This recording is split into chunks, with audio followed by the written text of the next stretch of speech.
안녕하세요. 내 멋대로 하루 한정. 오늘 월요일인데 한번 시작해 보겠습니다. 시작. 과연 뭐가 나올까요? 요한복음 14장? 요한복음이 왜 자꾸 연속으로 나오죠? 신기하네요. 요한복음으로 일단 가고. 요한복음 14장. 14장은 몇 절까지 있나요? 29, 30, 31절까지 있네요. 굉장히 긴데. 한번 읽어보죠. 요한복음은 예수님에 대한 얘기가 많아요. 요한의 입장에서 본 예수님 뭐 그런 것 같은데 한번 읽어보죠. 너희는 마음에 근심하지 말라. 하나님을 믿으니 또 나를 믿으라. 그러니까 이게 요한이 그러니까 하나님 믿고 자기를 믿고 마음에 근심하지 말라 이런 말인데 2절 내 아버지 집에 거할 곳이 많도다. 그렇지 않으면 너희에게 일렀으리라. 내가 너희를 위하여 처소를 예비하러 가노니. 이 사람 요한이 자기 아버지 집에 지낼 때가 많나 봐요. 근데 그렇지 않았다면은 너희에게 일렀으리라.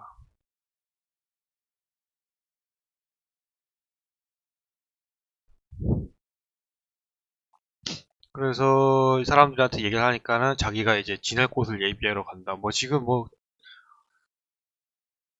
어디 지낼 곳이 없나 봐요, 지금. 이 요한하고 요한의 일행들이. 읽어 3절. 가서 너희를 위하여 처소를 예비하면 내가 다시 와서 너희를 내게로 영접하여 나 있는 곳에 너희도 있게 하리라. 자기가 이제 처소를 구하면은 다시 와서 처소 있는 곳까지 안다 하겠다 이건데 지금 이 요한이 자기 지인들한테 말한다고 지금 요한이 있는 하고 요한의 일행들이 근심이 있으니까 하나님 믿고 자기를 믿으라면서 어떤 위로 어떤 정신적으로 어떤 힘이 돼주는 것 같아요. 그러면서 자기의 이제 어떤 그 처한 문제 해결을 어떻게 할 것인지에 대해서 설명을 하고 있는 것 같아요. 4절. 내가 가는 곳에 그 길을 너희가 알리라. 그러니까 자기가 가는 곳의 길을 얘들도 알게 될 것이다. 뭐 이런 얘기도 하고. 5절 도마가 가로되 주여 어디로 가시는지 우리가 알지 못하고는 그 길을 어찌 알겠삼나이까.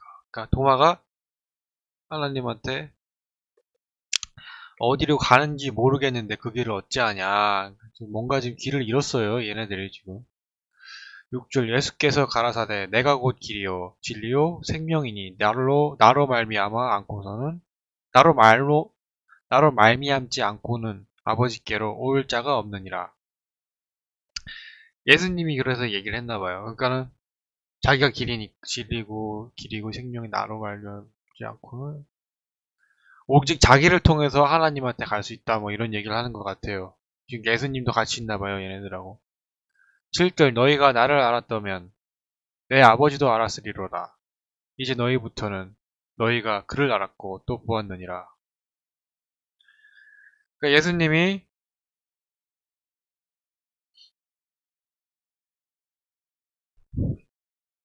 그러니까 요한복음 지금 14장에서 말하는 대상이 예수님 자기 자신이 얘기를 하는 건가 봐요. 요한이 아니고. 그래서 예수님이 너희가 자기를 알았다면 곧 그건 아버지 하나님을 아는 거니까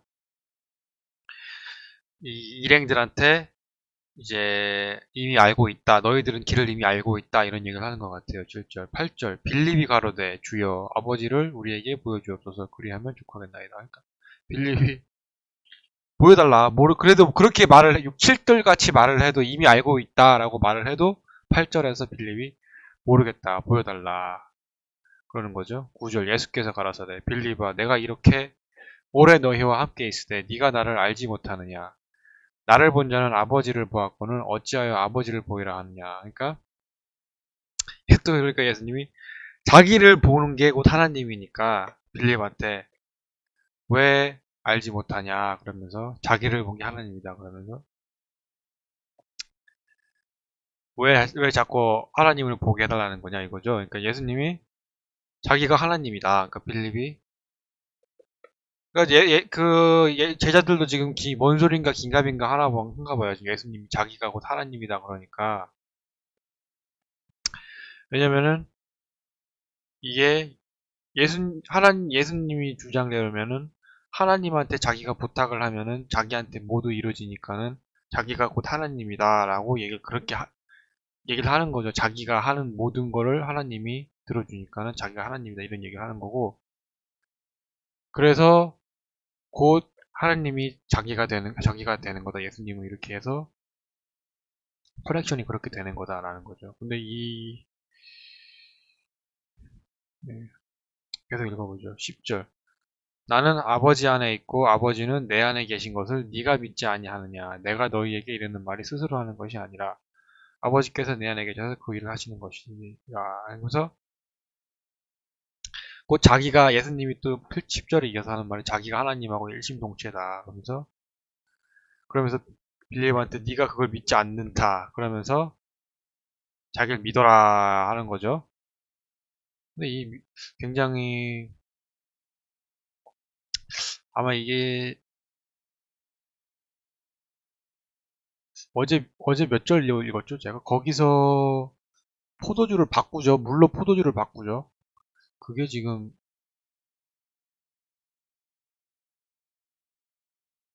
그걸 보고 나서도 못 믿는 건지 아니면은 잠시만요. 봐야겠어요.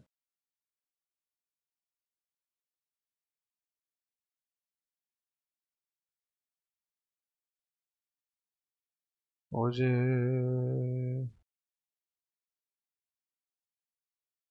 한 게 뭐였죠? 요한복음 2장 요한복음 2장에서 그 물로 포도주를 변하는 걸 봤는데도 빌립이 의심을 하고 있다? 신기하죠? 왜 그랬을까요? 요한복음 2장에서 그 물 항아리 6개를 갖다가 포도주로 바꿨는데 근데도 빌립이 예수님이 하나님이라는 걸 믿지 못하고 있다. 왜 그럴까요? 계속해서 읽어보죠. 11절 내가 아버지 안에 있고 아버지께서 내 안에 계심을 믿으라. 그렇지 못하겠거든 행하는 그 일을 인하여 나를 믿으라. 그러니까 예수님이 또 얘기하기를 자기가 하나님 안에 있고 하나님이 자기 안에 있음을 믿으라. 믿지 못하겠다면 행하는 그 일을 인하여 나를 믿으라. 행하는 그 일이 뭘까요? 어떤 신비로운 일 그런 걸 얘기하는 걸까요? 12절. 그러니까 지금 제자들도 저같이 의심을 하고 있는 거예요. 지금 이게 지금 이 사람이 무슨 얘기를 하고 있는 건가? 그러니까 솔직히 지금 그쵸? 이걸 스토리가 어떻게 읽어보죠. 저는 빌립이 이해가 돼요. 저는 솔직히 누구라도 이건 다 빌립같이 반응하는 게 대부분 그러지 않을까요? 12절 내가 진실로 진실로 너희에게 이르노니 나를 믿는 자는 나의 하는 일을 저도 할 것이요 또한 이보다 큰 것도 하리니 이는 내가 아버지께 감이니라.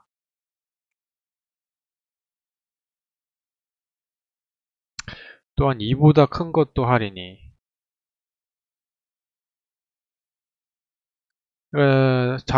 예수님이 진심으로 제자들한테 얘기한 것 같아. 제자들에게 이르노니 나를 믿는 자는 나의 하는 일을 저도 할 것이요 또한 이보다 더 큰 것도 하리니 이는 내가 아버지께로 감이니라. 그러면서 뭔가 큰 일을 암시를 하면서 그게 그 큰 일이 자기가 아버지한테 가는 거래요. 13절 너희가 내 이름으로 무엇을 구하든지 내가 시행하리니 이는 아버지로 하여금 아들을 인하여 영광을 얻으시게 하려 함이라.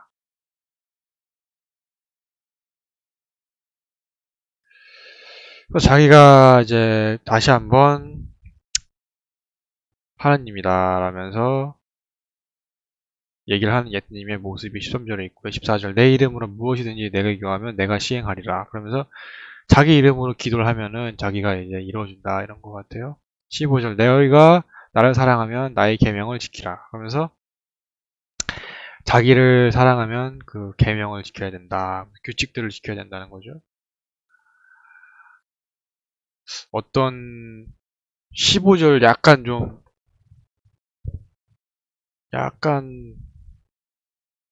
뭐 사랑하면은 이거 해. 15절. 요거는 어떤 이것이 건강한 관계일지 어떤 사랑하면 이거 지켜라. 안 지키면 사랑 안 하는 거야. 허... 사랑의 조건이 붙나요? 사랑하면은 굳이 왜 굳이 제자들에게 사랑을 확인받고 싶어 할까요?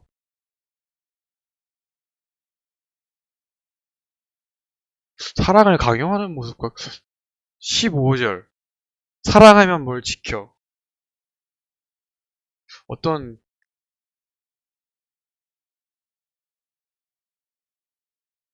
강제성이 좀 느껴진다고 해야 될까요? 좀 조심스럽게 좀 생각을 해보는데 사랑의 조건이 붙는다? 뭔가 좀 어떻게 15절 너희가 나를 사랑하면 나의 계명을 지키리라 이거 어떻게 생각하시는지 이거는 뭘 아무리 합리화를 시켜도 이건 조건이 붙었죠. 어쨌든 간에 이제 사랑하면 나의 계명을 지키리라 사랑의 조건을 붙인 거죠. 뭐가 아무리 좋은 걸 지켜도 나쁜 걸 지켜도 어쨌든 간에 조건을 달았다. 사랑의 조건이 있다. 아, 좀 저로선 충격입니다. 15절, 16절. 내가 아버지께 구하겠으니 그가 또 다른 보혜사를 너희에게 주사 영원토록 너희와 함께 있게 하리니. 보혜사가 이게 어떤 하나님 예수님의 어떤 구원자 이런 느낌이었어요. 제가 알기로는. 내가 아버지께 구하겠으니 그가 또 다른 보혜사를 너희에게 주사 영원토록 너희와 함께 있으리. 그래서 또 다른 보혜사가 또 온대요. 과연 누구일지 궁금하네요. 17절 저는 진리의 영이라 세상은 능히 저를 받지 못하나니 이는 저를 보지도 못하고 알지도 못함이라 그러나 너희는 저를 아나니 저는 너희와 함께 거하시며 또 너희 속에 계시겠음이니라.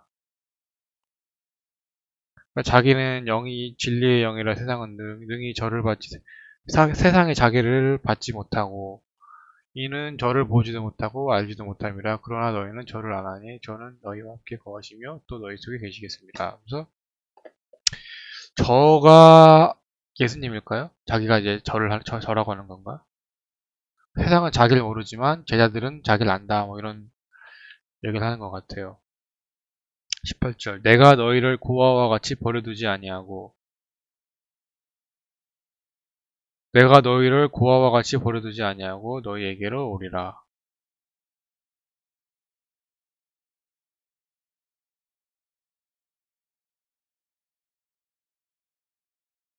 그러니까 이거는 예수님이 너희를 혼자 냅두지 않을 자기가 이제 자기들 혼자 떠나지 않을 거다 이런 얘기를 하는 거예요. 어떤 불안해하니까 이런 안심시키려고 해주는 말. 19절 조금 있으면 세상은 다시 나를 보지 못할 터이로되 너희는 나를 보리니 이는 내가 살았고 너희도 살겠습니다. 그래서 이제 어떤 자기가 세상에 자기를 보지 못할 건데 이제 제자들한테 니들은 나를 볼 거고 이는 내가 살았고 자기도 살고 니들도 살 거다 이런 미래를 이제 얘기하는 어떤 예언 같아요. 19절, 20절. 그날에는 내가 아버지 안에 너희가 내 안에 내가 너희 안에 있는 것을 너희가 알리라. 그러면서 그날이 오면 이제 하나님인 것을 증명할 수 있다 그러면서 암시를 하는 거죠. 어떤 나를 자신의 부활을 암시하는 것 같아요. 죽었다 살아나는. 제가 성경책은 안 봐도 그 예수님이 죽었다 살아났다 이 스토리는 대중적으로 유명한 스토리이기 때문에 아마 그걸 암시하는 게 아닐까 20절에서. 예상해봐요. 21절. 나의 계명을 가지고 지키는 자라야 나를 사랑하는 자니 나를 사랑하는 자는 내 아버지께 사랑받을 것이요 나도 그를 사랑하여 그에게 나를 나타내리라. 근데 이게 저는 이 계명이라는 게 다 까먹고 이제 다 옛날에 한번 얼핏 본 것 같은데 이게 굳이 이게 하나님한테 전해져 내려온 게 하나님이 말했으니까 지켜라 이렇게 안 해도 일반적으로 봐도 이게 틀린 말은 아니에요. 그래서 이걸 굳이 이게 꼭 이런 어떤 종교적인 의식, 어떤 신앙심 이런 걸 다 떼고 그냥 규칙들만 봐도 이게 충분히 가치 있는 규칙들인 것 같아요. 근데 이걸 굳이 막 종교랑 엮어서 하니까 막 사람들이 막 이제 막 거부 반응이 일어나는 건데. 근데 여기서 중요시 여기는 게 21절에서 그러니까 예수님이 자기를 계명을 지키는 걸 중요시하고 있어요. 계명을 지켜야지 자기를 사랑하고 또 자기를 사랑하는 자는 아버지께 사랑받을 것이요. 나도 그를 사랑하여 그에게 나를 나타내시라 하면서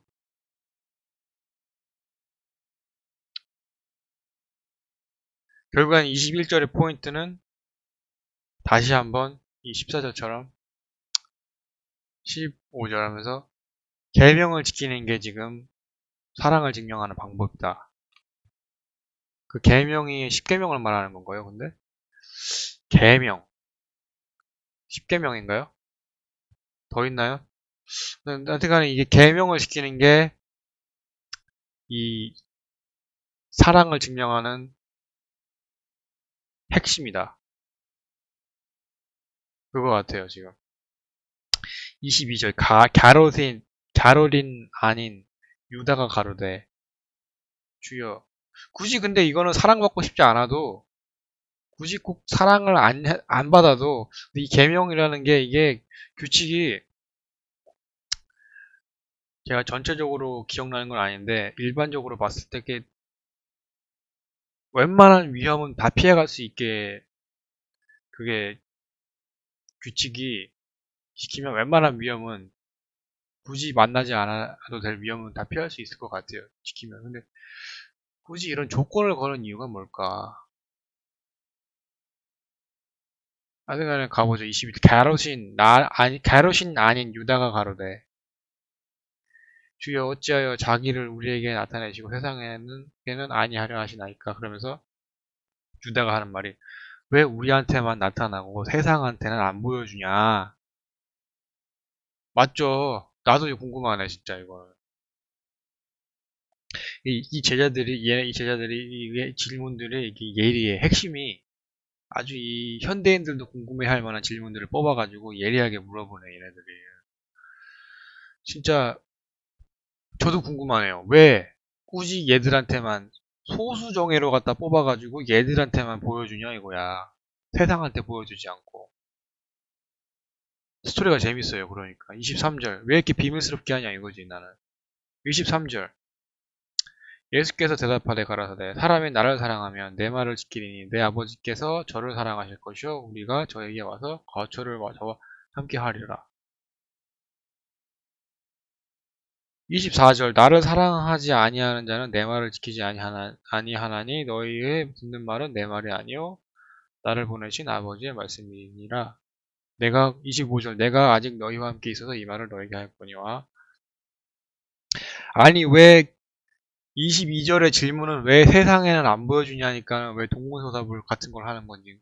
제 느낌엔 이건 동문서답인데요. 왜 아까 했던 말을 또 반복하죠. 아까 위에서 했던 말을 또 이제 자기를 사랑하면은 자기 말을 지키고 그래야지 하나님한테 사랑받고 자기가 하는 말은 자기가 하는 게 아니고 하나님이 말씀이고 내가 오직 너희와 함께 있어서 이 말을 너에게 하였거니. 그러니까 그냥 같이 있기 때문에 얘들한테 그러니까 해준 거예요.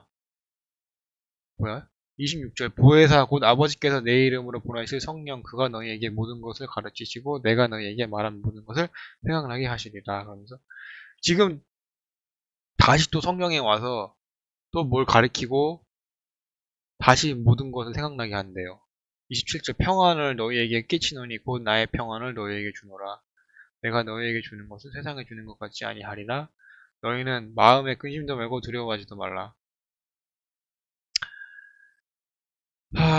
지금 또 22절에 요 간단한 질문을 가지고 지금 동문서답을 빙빙 돌려가지고 지금 시간 끌기를 하는 것 같아요. 28절. 내가 갔다가 너희에게로 온다 하는 말을 너희가 들었나니 나를 사랑하였다면 너희 아버지께로 가을 기뻐했으리라. 아버지는 나로다 크심이라. 그러면서 자기가 하는 말에 자기 또 이제 또 자꾸 나중에 얘기해 주겠다. 그러면서 자기의 자꾸 또 그 자기가 아까 죽었다 살아나는 것을 암시하면서 자기가 갔다 온다. 그러면서 자꾸 사랑 얘기만 해요. 자꾸 사랑 얘기만 하고 있죠. 29절. 대체 여기서 말한 사랑의 의미가 뭔지 궁금하네요, 저는. 29절. 이제 이 일이 이루기 전에 너희에게 말한 것은 일이 이룰 때 너희에게로 믿게 하려 함이라. 이 일은 다시 부활하는 게 부활하기 전에 너희에게 말한 것은 일이 이룰 때 너희로 그때 믿게 하려고 미리 말하는 거다.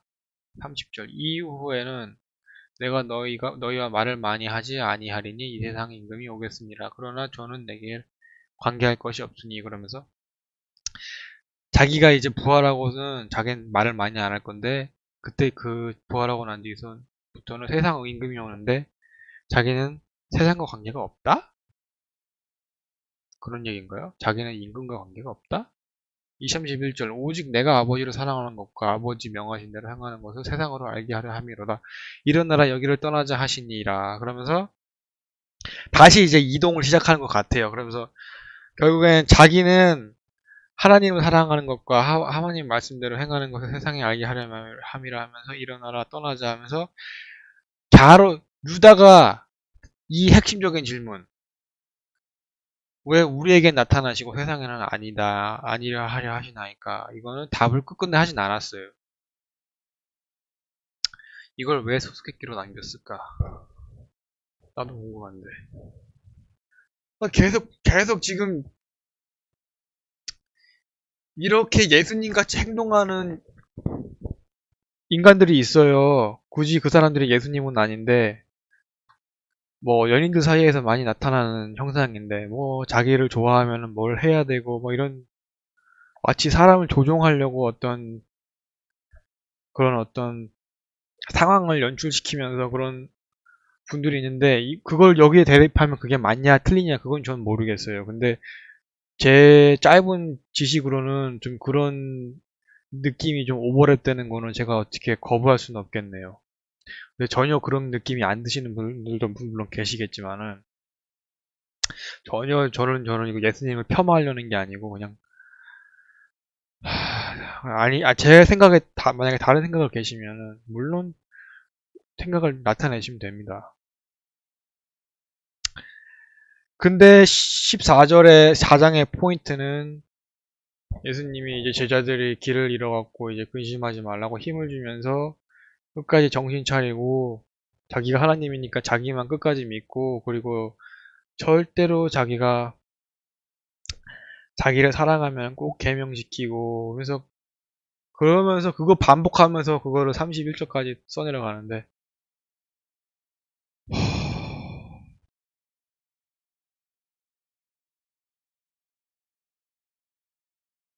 대체 이 자꾸 예수님이 말하는 사랑이 무엇인가?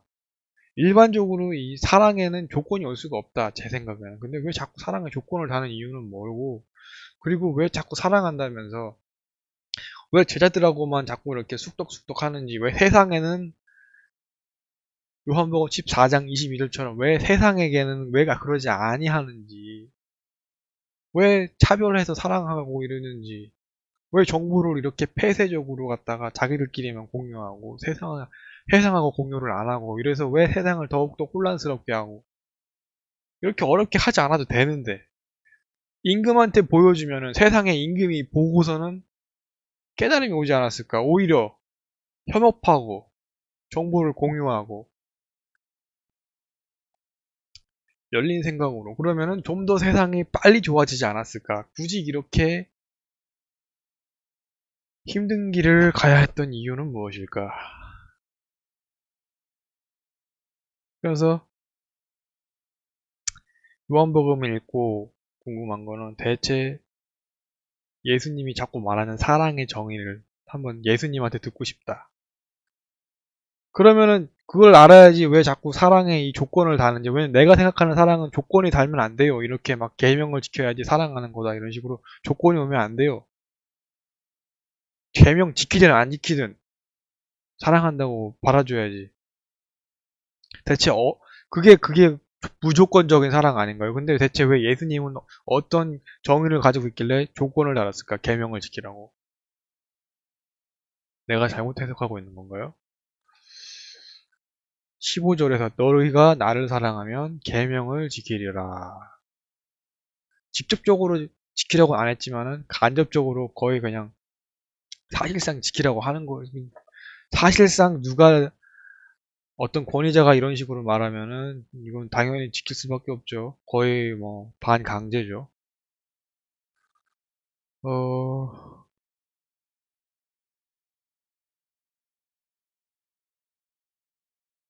좀 혼란스럽네요. 그래서 이 사람들은 왜 또 어디서 또 힘든 일을 왜 근심을 하고 있는지, 무슨 상황에 처했길래 이 14장에서 근심하고 있는지. 그러면서 어떤 제자들이 또 자꾸 이러면서 의심을 하고 있으니까 결국엔 하나님이 다 알게 될 것이다. 그럼 자기가 하나님이다. 그러면서 자기가 다 알게 될 것이다. 그러면서 자꾸 대답을 안 하죠. 근데 대체 이 부활하는 장면에서 어떤 식으로 스토리가 되는지 좀 궁금하긴 하네요. 근데 요한복음이 재밌네요. 근데 스토리가 재밌네요. 네. 그래서 14장을 한마디로 시작하자면 궁금한 거, 예수님이 정의하고 있는 사랑은 대체 무엇일까? 그게 제 질문이에요. 그게 제 질문이고, 그게 제 이걸 보고.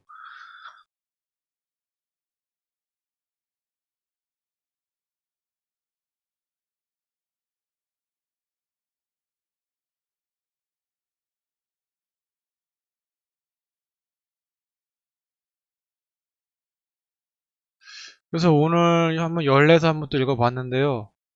제가 좀, 저는, 이거 좀, 제가 하고 있는 의심이 타당하지 않은 의심인가요? 저는 좀,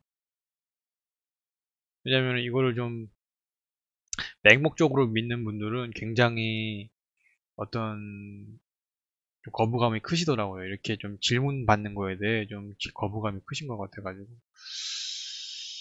좀, 뭐, 근데, 하... 오늘도 좀 잘 읽었습니다. 네, 감사합니다.